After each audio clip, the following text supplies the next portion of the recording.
Bonjour à toutes, bonjour à tous, je suis Anna Francoville, enseignante en droit pénal au sein de la prépa ISP et je vous propose, dans le cadre de cette vidéo, de revenir sur le sujet qui a été proposé en droit pénal au concours des douanes en janvier dernier, janvier 2022. Donc le sujet, le droit pénal face à la violence, je reviendrai dessus dans très peu de temps pour analyser ce sujet proposé. Précisons tout d'abord que l'exercice consiste en la rédaction d'une dissertation en 3 heures, donc très peu de temps en réalité, 3 heures qui portent sur un programme de droit pénal général et de droit pénal spécial, et cela sans aucun document, donc sans code, sans ressources, si ce n'est votre intelligence. Alors, le sujet, comme je le disais, le sujet proposé, le droit pénal face à la violence. Quelques brefs mots d'analyse. D'abord pour dire que c'est un sujet sans surprise, qui s'inscrit dans la lignée des sujets proposés les années précédentes, à savoir un sujet transversal, un sujet large, qui suppose la mobilisation de connaissances tant du droit pénal spécial que du droit pénal général. Alors, le sujet peut paraître, à première vue, assez simple. En tout cas, il n'a surpris personne, et je n'ai pas eu d'écho de candidats, en tout cas à l'ISP, mais c'est bien normal, qui avaient été surpris par ce sujet. Tout le monde voit ce que c'est. Le droit pénal face à la violence, a priori, on ne se questionne pas sur le sens d'un mot, ou en tout cas de ce que ça englobe, et on aura des choses à dire, ça c'est une évidence. Toutefois, il y a bel et bien une difficulté dans ce sujet, sinon on ne vous le proposerait pas. La difficulté de ce sujet, c'est précisément sa transversalité. Il y a beaucoup de choses à dire, beaucoup d'éléments à mobiliser, beaucoup de connaissances à mettre en avant, et il va falloir organiser ces idées de manière structurée, évidemment, mais aussi de manière intelligente, pour ne pas que notre dissertation ressemble à un inventaire à la Prévert. Je crois que c'était l'un des principaux écueils à éviter. Quand je parle d'inventaire à la Prévert, ce que je veux dire, c'est il ne fallait évidemment pas faire grand 1, les violences physiques, grand 2, les violences morales, ou les violences par les personnes morales, les violences par les personnes physiques. Bref, ça, c'était pas possible, par exemple, et vous auriez été dans la récitation de cours plus que dans la démonstration. Autre difficulté, le sujet, c'est le droit pénal face à la violence, et ce n'est pas les violences volontaires en droit pénal. Si on avait voulu que vous ne parliez que des violences volontaires telles qu'envisagées aux articles 222-7 et suivants du Code pénal, on vous aurait posé comme sujet les violences volontaires en droit pénal. C'est pas le sujet qui vous est proposé. Le sujet, c'est le droit pénal face à la violence. Autrement dit, c'est un sujet, j'y reviens, particulièrement large. Et le droit pénal face à la violence, c'est bien plus large que les violences volontaires en droit pénal. Autrement dit, il ne faudra rien oublier, il faudra aborder tous les aspects qu'englobe ce sujet, et donc faire preuve d'un grand esprit de synthèse. Finalement, le risque, je l'ai déjà dit, on avait un premier qui était celui de tomber dans l'inventaire, dans la récitation, en disant, voilà, il y a ça comme violence, il y a ça, il y a ça, il y a ça. Bon, ça, inévitablement, ce n'est pas bon pour une dissertation. Une autre difficulté, un autre écueil à éviter, c'était celui de ne voir qu'un seul aspect du sujet. Autrement dit, par exemple, quelqu'un qui aurait fait toute sa dissertation sur les violences conjugales. Parce que oui, c'est d'actualité, et oui, on le verra, on va en parler, évidemment, à un moment donné, mais celui qui n'aurait fait sa dissertation que sur cette thématique, les violences conjugales, passerait à côté de tout un pan du sujet, et forcément, ce serait un écueil.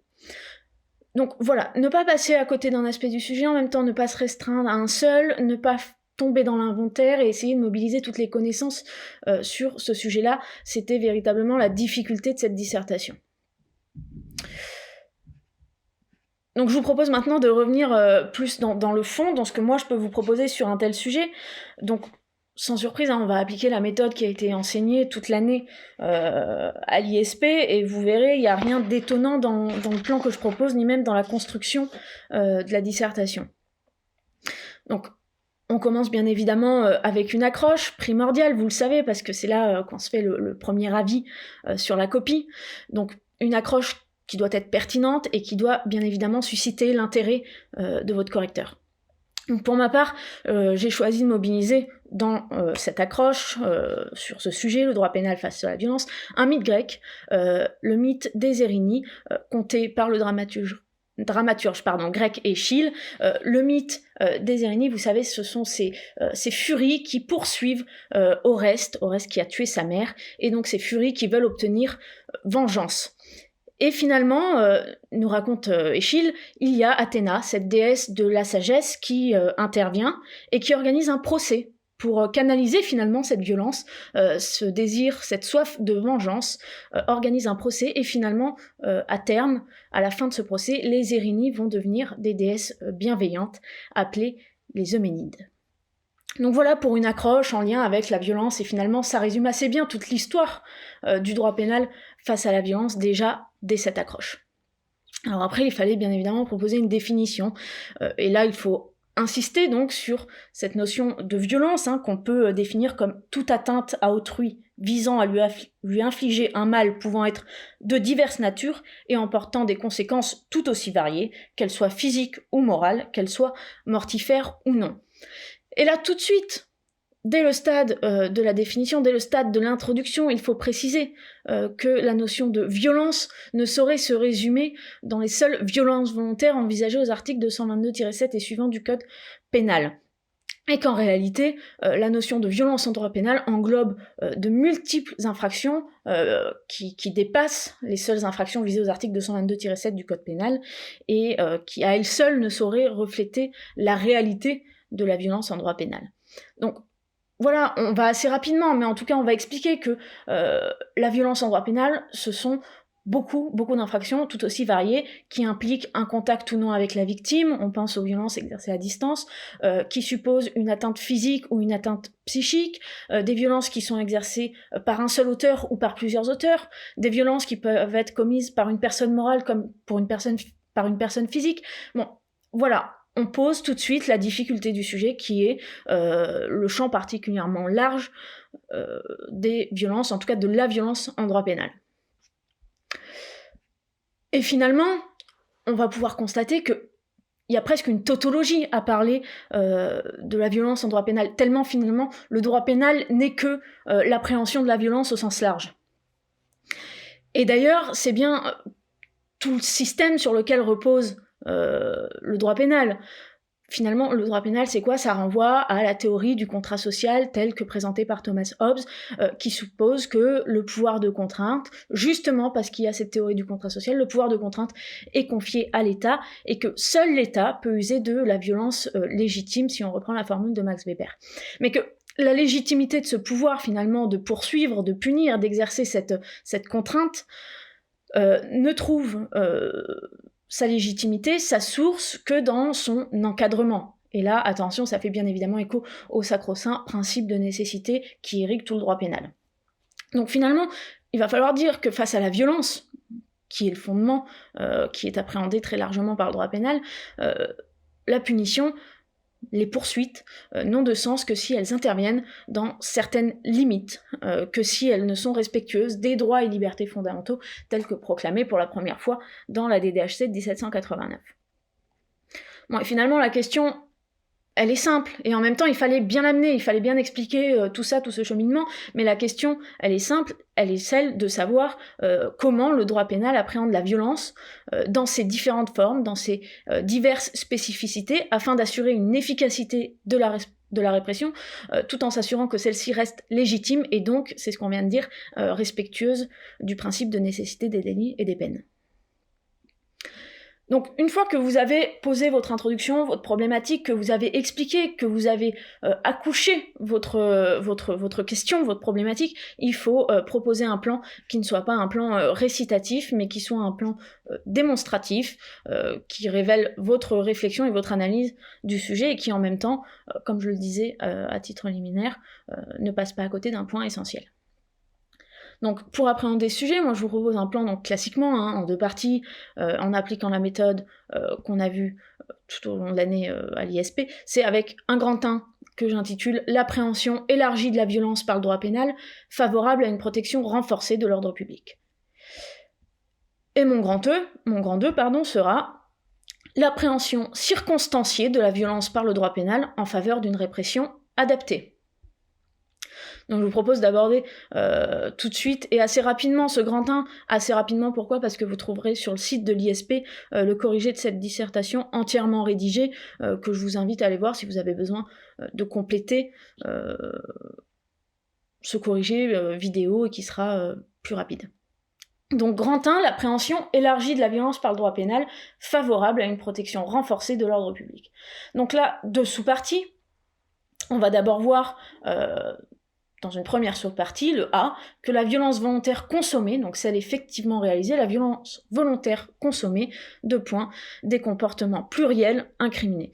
Donc là, l'idée, ça va être de développer plus en détail ce que j'ai déjà un petit peu abordé dans l'introduction, mais sans trop en dire, l'idée que la violence en droit pénal, ce sont des comportements pluriels, qu'on a une approche particulièrement large qui favorise une répression de tout comportement portant atteinte à autrui dans son intégrité physique ou psychique.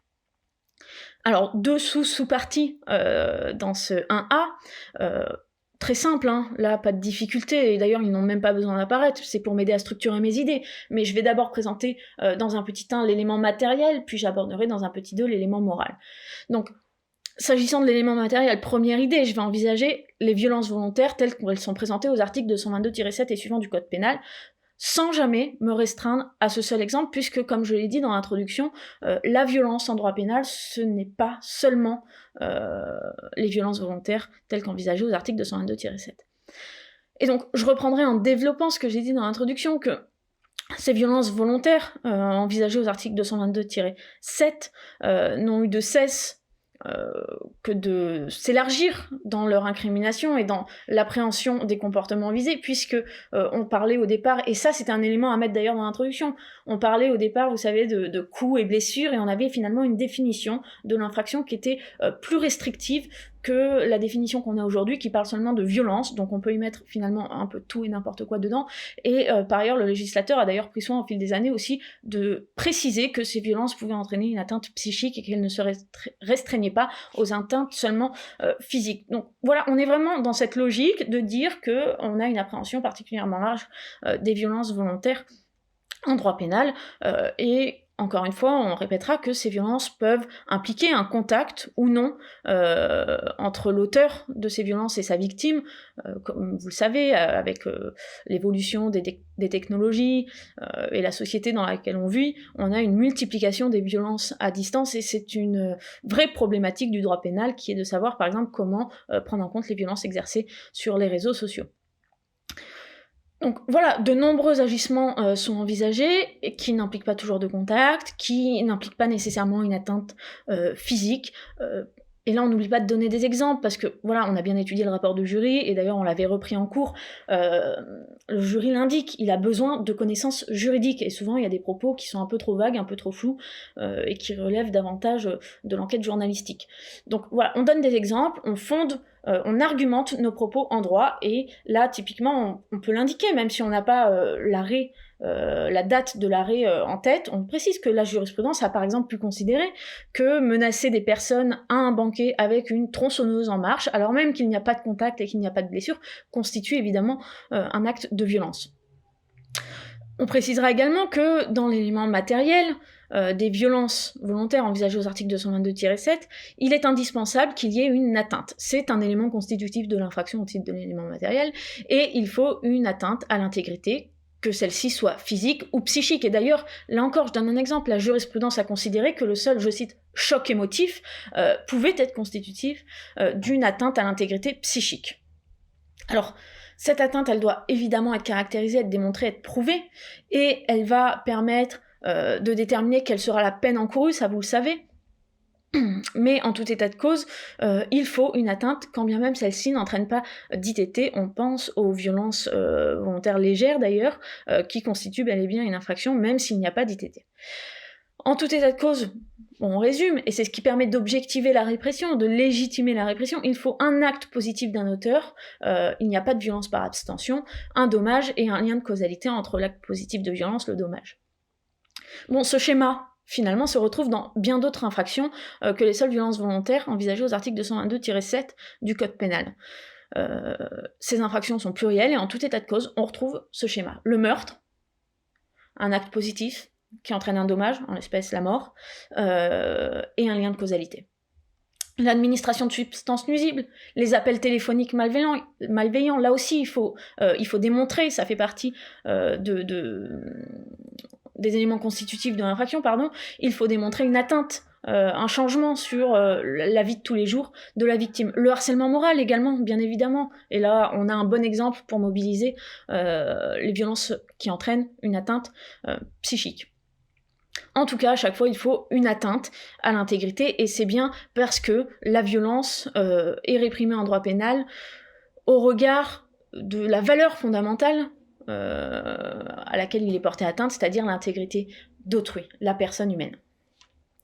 Donc voilà, encore une fois, je vous renvoie au corrigé écrit développé pour comprendre un peu plus en détail comment on pouvait éventuellement mobiliser les connaissances et procéder à cette démonstration, mais de manière assez succincte, ce sont les éléments qu'on pouvait mobiliser à ce stade.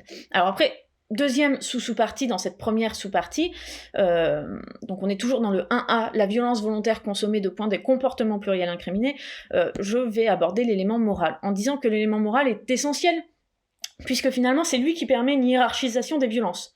En tout état de cause, il y a violence, mais l'élément moral est impératif, important, puisqu'il va permettre par exemple de faire la distinction entre le meurtre et les violences volontaires ayant entraîné la mort sans intention de la donner. Au-delà de ça, l'élément moral permet également de faire la distinction entre violence volontaire et atteinte à l'intégrité d'autrui par négligence, imprudence, maladresse, qui sont, on le verra, évidemment des infractions aujourd'hui qui font l'objet d'une appréhension par le droit pénal, mais qui ne sont pas constitutives de violence, dans le sens où l'élément moral n'est pas du tout similaire à celui qu'on peut retrouver dans d'autres infractions qui font référence à la violence, et c'est un élément qu'il fallait bien évidemment aborder. Donc, s'agissant des violences volontaires stricto sensu, celles abordées, envisagées aux articles 222-7 et suivants du Code pénal, voilà, on a une intention qui se résume dans la volonté de porter atteinte à autrui. Et peu importe le résultat qui en découle. Celui-ci a une importance pour la qualification de l'infraction, la détermination de la peine encourue, mais au stade de l'intention, celui-ci importe peu. Et d'ailleurs, si on s'en tient au texte, principe d'interprétation stricte de la loi pénale, c'est bien pour ça qu'il est indiqué les infractions, les violences volontaires ayant entraîné et non pas ayant pour but de, sinon ce serait différent, mais voilà, on parle de violences volontaires ayant entraîné, ce qui implique bien que dans l'intention, peu importe le dommage qui en résulte. Enfin, vous pouviez mobiliser cette jurisprudence qu'on avait abordée, une autre idée, jurisprudence qui fait référence à la scène unique de violence. Vous savez, c'est un arrêt de la Chambre criminelle du 13 juin 1972.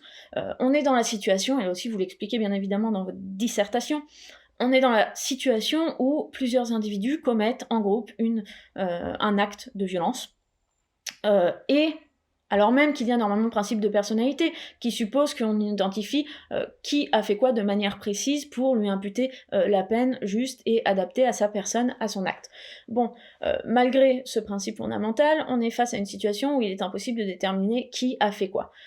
Et bien là, finalement, la jurisprudence nous dit que peu importe, et tout le monde sera puni comme auteur. Alors, je résume, mais vous pouvez encore une fois aller voir le corrigé écrit pour avoir plus de détails. Mais là, on pouvait mobiliser cette jurisprudence en indiquant que la jurisprudence fait preuve d'une véritable protection de l'ordre public et d'une véritable volonté répressive, mais qui ne porte pas atteinte en réalité aux principes fondamentaux de la matière, et on l'expliquera dans la dissertation. Mais voilà, que face à cette situation, la jurisprudence, les magistrats du siège ont choisi de faire prévaloir la répression en considérant que finalement, dès lors qu'il avait été démontré la volonté de chacun de s'associer à cet acte de violence, donc c'est bien la volonté, l'intention, l'élément moral qui prime, peu importe qu'on ne sache pas qui a fait quoi précisément, et tous pourront être condamnés comme auteurs. Alors ensuite, je passe à mon 1B, deuxième sous-partie dans cette première partie. 1B, le risque de violence volontaire. Voilà, première sous-partie, on avait envisagé la violence volontaire consommée. Deuxième sous-partie, je vais envisager le risque de violence volontaire entre répression traditionnelle et anticipation nouvelle. Alors, qu'est-ce que j'entends là ? Entre répression traditionnelle, ça va être, l'idée va être de dire que, de manière traditionnelle, le législateur vient réprimer non pas seulement la violence volontaire consommée, mais la violence volontaire, la violence au sens large, tentée. C'est bien évidemment la tentative, on va mobiliser nos connaissances sur la tentative, et là c'était encore une fois l'occasion de montrer que Vous avez bien appris votre cours, vous mobilisez la jurisprudence la Cour pour donner la définition du commencement d'exécution, vous expliquez que cette répression elle est légitime et nécessaire et elle se justifie au regard de la manifestation objective de la dangerosité de l'individu qui n'a pu aboutir son dessein que par un fait qui lui était extérieur. Les meilleurs exemples, bien évidemment, à mobiliser, ce sont les exemples relatifs au meurtre. Voilà, il peut y avoir meurtre même si la tentative était, enfin, l'infraction était impossible, le meurtre était impossible parce que la personne déjà morte, c'est la fameuse jurisprudence que là aussi vous pouvez mobiliser et montrer que vous avez des connaissances. Voilà, donc dire que là, dans ce cadre, il y a un risque de violence qui n'a pas été réalisé pour X ou Y raison, mais qu'en tout état de cause, l'individu a manifesté sa dangerosité et du coup a rendu nécessaire la répression. Toutefois, il faut nuancer, on est toujours dans cette recherche d'équilibre, en précisant que néanmoins, la tentative de violence volontaire, au sens de l'article 222-7, en tout cas lorsqu'il s'agit de délit, ne peut pas être réprimée, puisque la qualification de l'infraction dépend de la gravité du résultat, qui ne peut être connu avant la commission de l'infraction. Donc, par définition, il ne peut pas y avoir de tentative. Voilà, c'est subtil, mais là, on l'indique, on le met, et on montre que on est capable de comprendre la logique du droit pénal. Donc ça, c'est pour l'appréhension traditionnelle, on va dire, du risque de violence volontaire. Et il y a également une nouvelle démarche, enfin, entre guillemets nouvelle, qui ne l'est plus tant que ça désormais, mais du coup une anticipation nouvelle de la violence. Là aussi, on va appréhender le risque de violence à travers...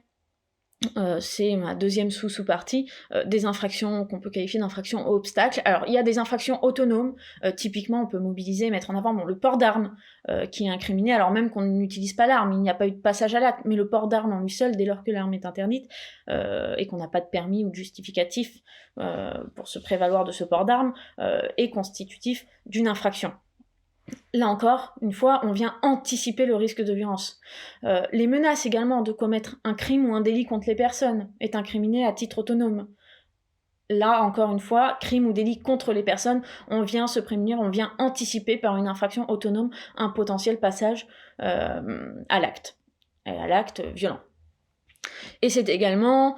des exemples, il y en a plusieurs, vous en mobilisiez 2 ou 3, encore une fois, c'est une dissertation en 3 heures, on n'a pas le code avec soi, je conçois qu'on ne peut pas aller autant dans les détails et fournir autant d'exemples que ce que je le fais dans la dissertation écrite, mais vous pouvez en mobiliser voilà, 1 ou 2 idées à chaque fois. L'entreprise terroriste individuelle, qui est une création assez récente, une infraction qui a suscité... beaucoup de débats, infraction obstacle, qui vient donc punir l'entreprise terroriste individuelle, je rentre pas dans les détails, mais là aussi vous pouvez indiquer que finalement on se situe très en amont sur l'iter criminis, pour justifier la répression, mais que cette intervention très anticipée se justifie au regard du risque très grand de violence constitué par le terrorisme, et que d'ailleurs cette infraction obstacle a été validée sous quelques réserves et quelques censures par le Conseil constitutionnel dans sa décision QPC du 7 avril 2017, que là encore on avait largement abordé en cours, donc pas de difficulté. Donc voilà, c'est ce balancement, cette recherche d'équilibre qu'il fallait montrer dans cette première partie, en indiquant ce fil directeur qui est de dire que la violence est largement appréhendée par le législateur pénal. Et j'en viens à ma deuxième partie de cette dissertation, donc grand 2, l'appréhension circonstanciée de la violence par le droit pénal en faveur d'une répression adaptée. Donc là, deux idées principales. Une première idée ça va être donc l'objet de ma première sous-partie, 2A, la répression de la violence neutralisée, pour envisager dans un 2B, la répression de la violence accentuée.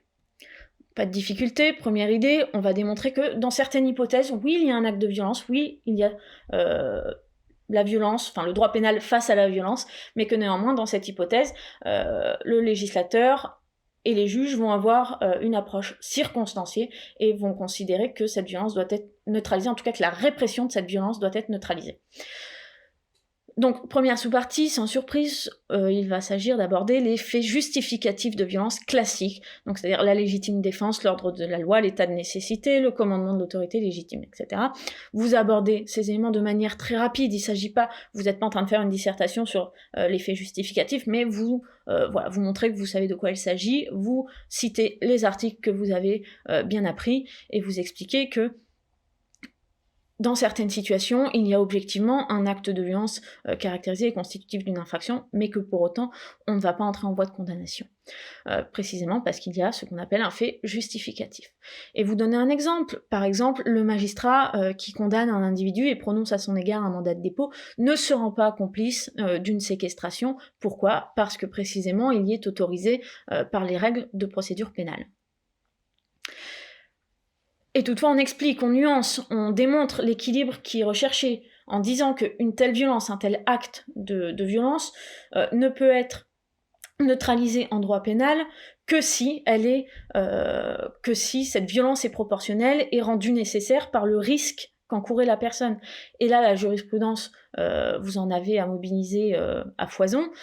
Donc, vous prenez les idées qui vous viennent, en mentionnant par exemple que le militaire, c'est un arrêt qui a été rendu par la Chambre criminelle de la Cour d'association en 2012, me semble-t-il, le militaire qui met tire 2 coups de pistolet dans la cuisse de son agresseur, lequel d'agresseur n'était pas armé et ne cherchait à l'agresser qu'au moyen de ses poings, et par ailleurs était bien plus petit que lui face à un militaire de grande carrure. Bon, voilà, la Chambre criminelle considère que là, il ne peut pas y avoir de légitime défense et que finalement, la violence est pleinement caractérisée dans tous ces éléments et qu'il faut rentrer en voie de condamnation à l'égard du dit militaire auteur de l'infraction. Voilà, il y avait d'autres choses à mobiliser dans cette sous-partie, les faits justificatifs de violence classique, par exemple, l'évolution tant jurisprudentielle puis ensuite législative qu'on a eue en matière de droit de correction des parents. Vous savez que de longue date, on a considéré que les parents, au titre de leur devoir d'éducation, avaient un droit de correction sur leurs enfants. Alors la jurisprudence était très attentive à cet égard et a longtemps précisé qu'il ne pouvait en aucun cas s'agir de violences importantes et qu'il ne pouvait que s'agir de violences très légères et qu'elles devaient en tout état de cause être justifiées, etc. Jusqu'à la loi du 10 juillet 2019 où finalement on est venu dire que non, cette violence ne pouvait en aucun cas être justifiée et que le droit de correction des parents ne pouvait plus exister, etc. Donc voilà, on a cette mouvance qui fait que on recherche tout le temps ce juste équilibre entre quand est-ce qu'on peut considérer que la répression de la violence doit être neutralisée et quand est-ce qu'on considère qu'il faut entrer en voie de condamnation. Deuxième sous-partie, l'effet justificatif de violence spécifique. Donc là, faut connaître un petit peu plus son cours, c'est un peu plus technique, mais vous pouviez mobiliser différentes idées. La première, une idée en lien avec le sport, de dire que bon, on a ces sports dangereux, la boxe, tout ce qui est sport de combat finalement, où il y a véritablement un acte de violence, il n'y a pas de discussion là-dessus, qui néanmoins ne fait pas l'objet de poursuites dès lors que les participants finalement se cantonnent aux règles du jeu et dès lors qu'ils ont finalement donné leur consentement implicite à recevoir des coups et à en donner. On l'a de la même manière, il y a effectivement un acte de violence qui est caractérisé et qui pourrait être constitutif d'une infraction sans difficulté, mais le droit pénal, le législateur, le magistrat font office de pragmatisme en considérant qu'il s'agit avant tout d'un sport plus que de violence. Autre exemple, l'exercice de la médecine. Bon, on a véritablement une atteinte à autrui dans son intégrité physique, etc., qui pour autant est autorisée et on considère qu'il n'y a pas de violence. D'une part parce qu'il y a des process et des règles là aussi qui sont précisément déterminées, d'autre part parce qu'il faut toujours rechercher le consentement de la victime. Et là, c'est un levier assez intéressant pour rebondir sur un point fondamental dans ce sujet, de dire que le consentement de la victime, s'il peut être un élément nécessaire et utile à la neutralisation de la répression de la violence, comme dans l'exercice de la médecine, en aucun cas, le seul consentement de la victime ne peut justifier un acte de violence. Et c'est d'ailleurs précisément pour ça que l'euthanasie active n'est pas autorisée en France et reste constitutive d'une infraction pénale. Précisément parce que quand bien même la victime donnerait son accord, ce seul accord ne suffit pas et il faut un cadre légal qui vienne autoriser une telle violence. Alors, voilà, une fois qu'on a développé ça, qu'on explique l'équilibre recherché poursuivi par le droit pénal, on peut aborder une deuxième sous-partie dans ce grand 2, qui est donc 2B, la répression de la violence accentuée. On a vu quand la répression de la violence était neutralisée par l'effet justificatif, là on va voir dans quelles hypothèses la répression de la violence est accentuée, c'est-à-dire renforcée. Voilà. Et ça rejoint donc ce que j'indiquais dans le titre de mon grand 2, l'appréhension circonstanciée de la violence par le droit pénal, c'est-à-dire que le législateur comme les magistrats vont faire œuvre de pragmatisme et vont s'attacher aux circonstances dans lesquelles sont commises ces violences pour adapter la répression. Donc, 2b, la répression de la violence accentuée, deux grandes idées, à côté desquelles je crois il ne fallait pas passer à côté, parce qu'il s'agit d'actualités récentes, et vous l'aviez normalement en tête, c'est évident. Une première sous-idée, les violences sexuelles et sexistes, un enjeu crucial. Donc, beaucoup de choses à dire, mais là il faut aller à l'essentiel et juste montrer que, tout en restant objectif, on a conscience de ce qui s'est passé ces dernières années en la matière. On peut mobiliser en premier lieu la loi du 3 août 2018, dite la loi Schiappa, qui a fait écho, vous le savez, à ce mouvement, le mouvement MeToo, et on a eu d'importants changements législatifs. Donc, par exemple, inutile de faire un inventaire, mais par exemple, on a les actes de pénétration non consentis lorsqu'ils sont pratiqués par la victime, qui ont été caractéristiques du viol. On a en outre la création de l'infraction d'outrage sexiste, par exemple. Là encore, une violence morale qui est le résultat d'une inquiétude particulièrement forte vis-à-vis des violences exercées à l'endroit des femmes.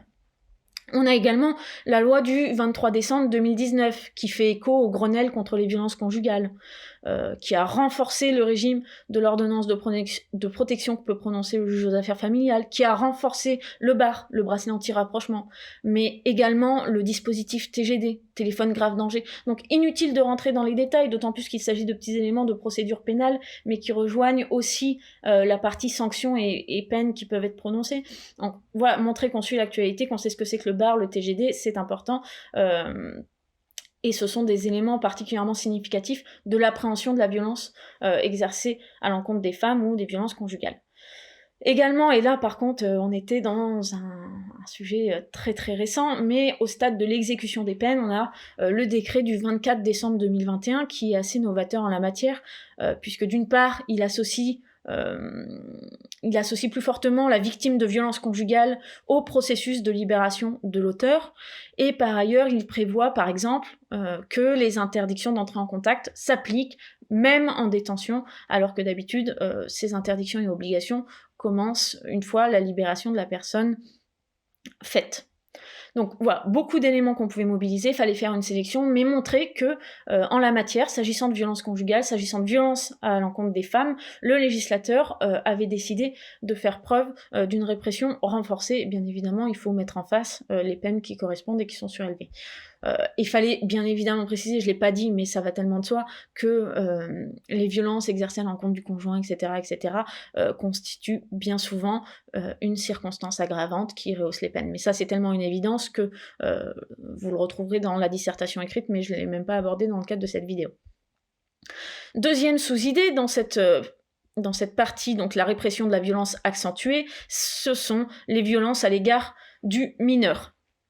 Là aussi, il va falloir montrer que le législateur a décidé de mettre en place des règles dérogatoires au droit pénal général, justement considérant que le mineur est une personne fragile en voie de développement qu'il faut protéger tout particulièrement. Et en premier lieu, on peut mobiliser donc les règles dérogatoires qui s'applique s'agissant de l'application précisément de la loi pénale française dans l'espace. Vous savez qu'une infraction commise à l'égard d'un mineur, quand bien même qui ne serait pas français, mais qui aurait sa résidence habituelle en France, etc., la loi pénale française serait applicable. Ce sont des règles dérogatoires, justement parce qu'on considère que le mineur doit bénéficier d'une protection efficace. De longue date également, on peut préciser qu'il existe une obligation de dénonciation de violences commises à l'égard d'un mineur, et ce, en dérogation même de principes très importants tels que le principe du secret professionnel. Vous avez notamment l'article 223-6 alinéa 1 du Code pénal qui sanctionne celui qui s'abstient volontairement d'empêcher un crime ou un délit contre l'intégrité corporelle du mineur.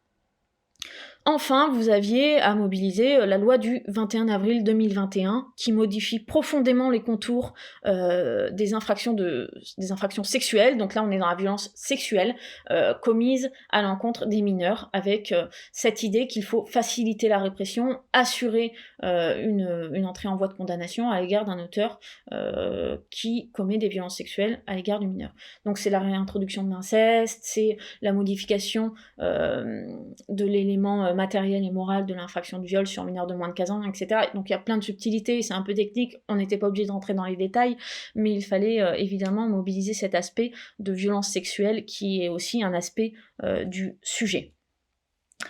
Et une fois que vous aviez dit tout ça, je pense que vous aviez fait un tour quand même assez vaste de ce que recouvre la violence en droit pénal, et vous pouviez donc conclure, vous savez, par une synthèse de l'ensemble des développements, puis par une ouverture qui pouvait se faire, en tout cas moi je l'aurais faite là-dessus, sur cette idée que si le droit pénal appréhende la violence volontaire consommée avec cette volonté donc d'atteinte à l'intégrité d'autrui, de plus en plus dans une société du risque, dans une société où on recherche des responsables, le droit pénal s'attarde également à poursuivre et à trouver des responsables de ce qu'on appelle un petit peu maladroitement les violences involontaires.